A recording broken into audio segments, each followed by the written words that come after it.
Selamat sejahtera, Cikgu. Selamat sejahtera. Nama saya Nishantini. Saya belajar dekat Unisel. Okey. Saya nak interview. Boleh tak, Cikgu? Boleh. Boleh.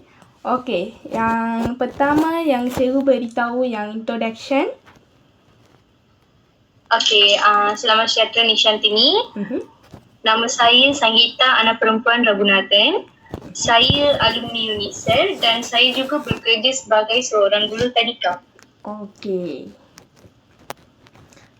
Cikgu, saya nak tanya yang cikgu yang pertama yang masuk sekolah, yang cikgu yang baru. Yang cikgu perasan macam mana? Perasaan saya. Ya. Seorang cikgu. Sekarang ni saya baru 7 bulan bekerja sebagai guru di tadika dan saya still dalam proses membelajar. Dan saya juga sangat bahagia dan gembira sebab saya dapat mencapai cita-cita saya. Okey.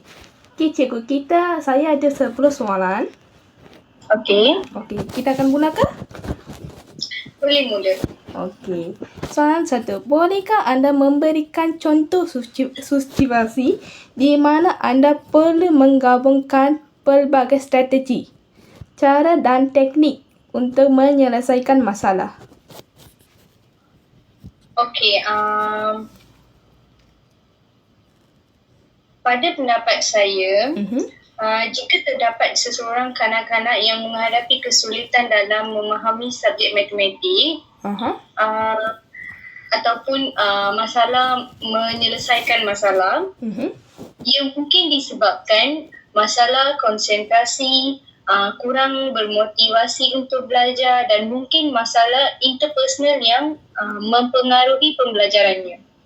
So, dalam masalah seperti ini, sebagai seorang guru, kita perlu menganalisis masalah yang dihadapi oleh kanak-kanak tersebut. Kita perlu membuat rancangan pembelajaran yang sesuai dengan kebolehan kanak-kanak tersebut kerana setiap orang memiliki gaya belajar masing-masing. Gaya belajar yang kita boleh menggunakan dalam pembelajaran ialah visual, auditory dan kinestik. So, sebagai seorang guru, kita perlu menganalisis dulu apa masalah yang mereka menghadapi dan ia sangat membantu dalam pemahaman mereka. Okey, cikgu. Yang soalan kedua ialah, bagaimana anda dapat berfizikal yang menggambarkan ciri-ciri bersamaan dan perbezaan objek yang berlainan? Okey, untuk menggambarkan ciri-ciri persamaan dan perbezaan objek kepada kanak-kanak, saya menggunakan beberapa strategi dan langkah seperti gambarkan dengan visual. Okay, saya menggunakan elemen visual seperti gambar atau kartun untuk membantu kanak-kanak memahami perbezaan dan persamaan. Dengan kaedah visual ini, saya dapat membantu menyampaikan maklumat dengan lebih jelas, lebih menarik minat kanak-kanak dalam kelas. Okay, kaedah yang kedua adalah gunakan cerita. Okay, kanak-kanak kan suka mendengar bercerita. So, apabila kita bercerita, cerita ini boleh membantu kanak-kanak mengaitkan konsep dengan situasi yang lebih bermakna. Di dalam kelas, saya menggunakan cerita yang melibatkan objek dan watak dengan ciri-ciri yang saya ingin menjelaskan. Ini dapat membantu saya untuk mengaitkan dengan penyelesaian masalah matematik. Okey, cikgu. Yang soalan ketiga ialah, apakah disiplin ilmu dan kaum diminta selain matematik? Okay, kalau selain matematik, saya minat perkembangan deria dan pemahaman dunia persekitaran kerana subjek ini juga sangat berkait rapat dengan membantu kehidupan harian kanak-kanak. Apabila mereka bertemu dengan kehidupan sebenar, subjek ini sangat membantu untuk memahami persekitaran mereka. Okey, bagaimanakah meminat kemahiran objek dan kanak-kanak? Apa tadi? Bagaimana membina kemahiran logik kepada kanak-kanak? Okey, terdapat beberapa cara yang dapat membantu dalam pembinaan kemahiran kanak-kanak. Antaranya ialah memberikan tugas dan tanggungjawab. Kita perlu melibatkan kanak-kanak dalam tugas dan tanggungjawab sejak kecil lagi supaya ia membantu mereka memahami konsep tanggungjawab dan kerjasama. Contoh, memberi jawatan ketua kelas. Mereka akan berfikir secara logik apabila mereka membuat sesuatu, menjalankan sesuatu tugasan. So, dari kecil lagi mereka dah ada tanggungjawab untuk melakukan sesuatu. Selain itu, dorongan positif. Jika mereka melakukan tingkah laku yang baik, berikan pujian dan ganjaran positif. Ini akan memberi dorongan untuk berkelakuan baik untuk mereka. Cikgu saya nada yang macam mana kanak-kanak belajar matematik? Okey, contoh di dalam kelas saya, ini dari segi pengalaman saya. Di dalam kelas saya, kanak-kanak belajar matematik dengan pelbagai cara. Antaranya ialah mainan matematik. Gunakan mainan matematik yang melibatkan konsep matematik seperti puzzle, building blocks dan sebagainya dapat menarik minat kanak-kanak. Ini sangat membantu mereka memahami konsep matematik. Seterusnya, saya juga menggunakan alat bantu mengajar yang kreatif. Alat bantu mengajar seperti gambar, grafik, diagram dapat membantu kanak-kanak untuk memahami konsep matematik dalam pembelajaran matematik. Ini membantu mereka untuk memahami dan mengingat dengan lebih baik. Bagaimanakah kurikulum anda mengintegrasikan matematik dan logik dalam aktiviti harian, memberikan penekanan kepada pemahaman konsep-konsep asas?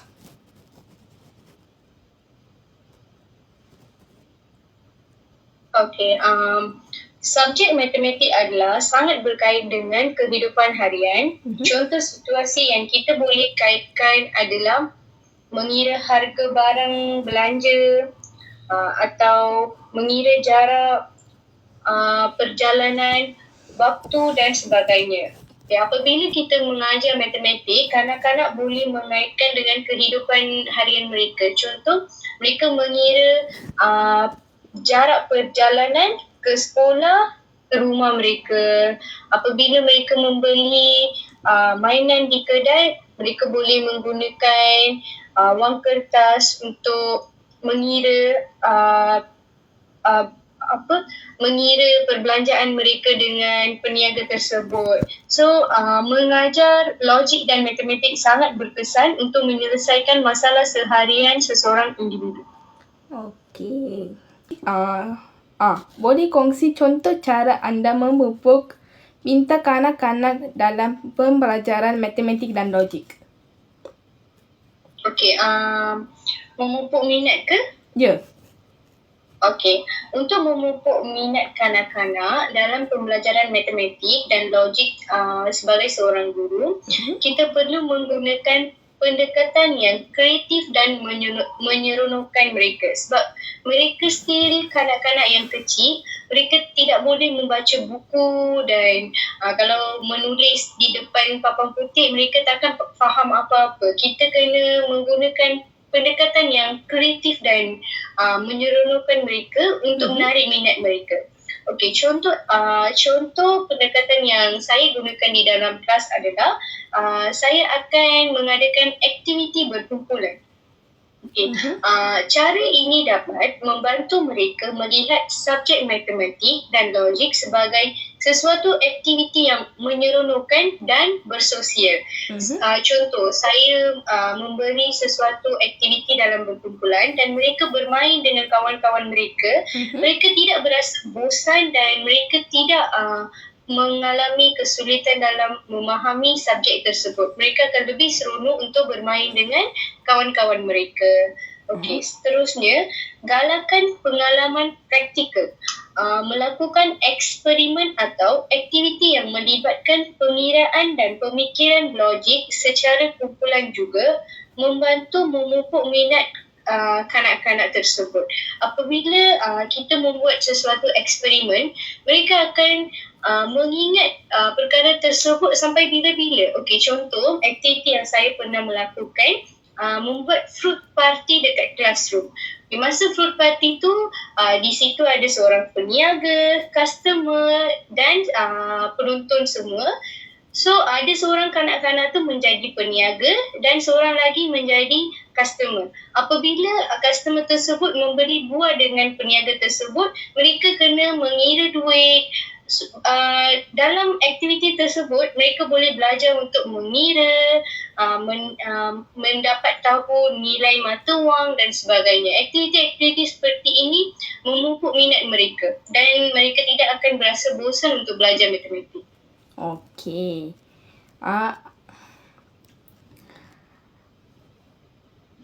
Anda kan terdapat strategi khusus yang Anda menggunakan untuk membantu kanak-kanak mengenali corak dan hubungan logik di sekali-sekali mereka. Okey, strategi khusus yang boleh digunakan adalah melalui aktiviti seni dan kreatif. Okey, saya adalah seorang yang sangat minat seni. So, saya juga menggunakan cara tersebut untuk memahami sesuatu cara. Okey, galakan kanak-kanak untuk mencipta corak atau seni berdasarkan tema matematik. Contoh, melukis bentuk star, rectangle, lepas tu membuat origami, ataupun membuat seni menggunakan objek-objek sekitar mereka. So, dengan aktiviti seperti itu, mereka boleh belajar dan mengaitkan konsep matematik dengan barang-barang sekeliling mereka. Okey. Apakah jenis penilaian yang Anda menggunakan untuk menggaru pemahaman matematik dan logik kanak-kanak di prasekolah? Okey, jenis penilaian yang saya gunakan adalah pemerhatian.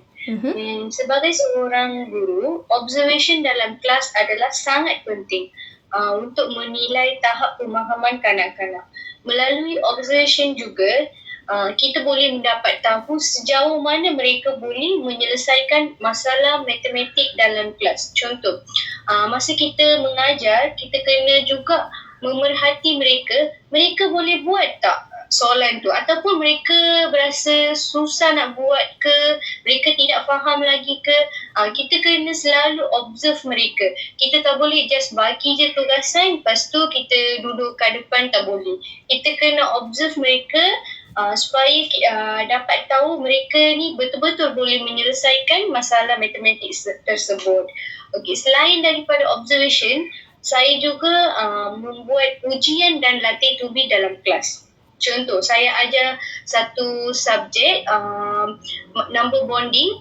Saya akan selepas 4 kelas macam tu, saya akan buat ujian, banyak latih tubi supaya mereka mengingat benda tu dengan lebih cepat. Ujian dan tugasan bertulis dalam kelas juga sesuai untuk kanak-kanak prasekolah untuk mengukur pencapaian mereka. Kalau kita bagi ujian, kita boleh tahu sejauh mana mereka faham dan apakah pencapaian mereka dalam topik tersebut. Apakah langkah-langkah tambah yang diambil untuk membantu kanak-kanak yang mungkin menghadapi cabaran dalam memahami konsep-konsep matematik? Okey, selain langkah-langkah yang saya sebut tadi semua, selain daripada tu, langkah tambahan yang kita boleh melakukan adalah libatkan ibu bapa. Iaitu, penglibatan ibu bapa dalam pembelajaran kanak-kanak adalah sangat penting kerana kanak-kanak tidak berada dalam situasi kelas saja, mereka juga balik ke rumah dan mereka juga perlu membelajar sesuatu di rumah. Baru mereka akan memahami konsep tersebut.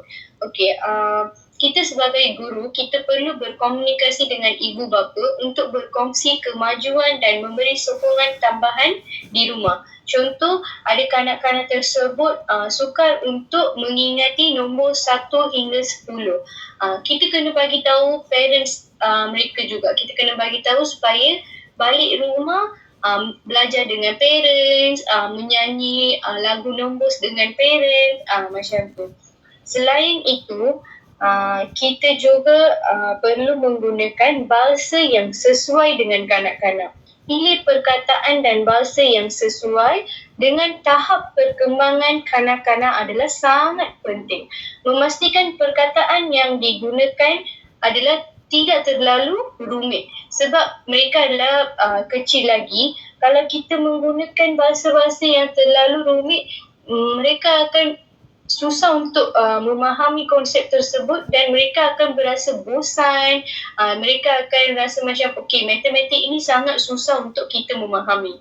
Supaya mereka tidak berasa macam tu, semasa waktu pembelajaran, waktu mengeksplain sesuatu, kita kena menggunakan perkataan yang tidak terlalu rumit dan senang untuk mereka memahami. Okey, cikgu, terima kasih untuk kongsi masa ini. Thank you, terima kasih. Okey. Saya terima kasih untuk interview saya. Saya rasa sangat membantu sesi temuduga ini. Saya pun dapat belajar banyak information. Terima kasih Nishantini. Okay, semoga berjaya. Terima kasih cikgu. Okay.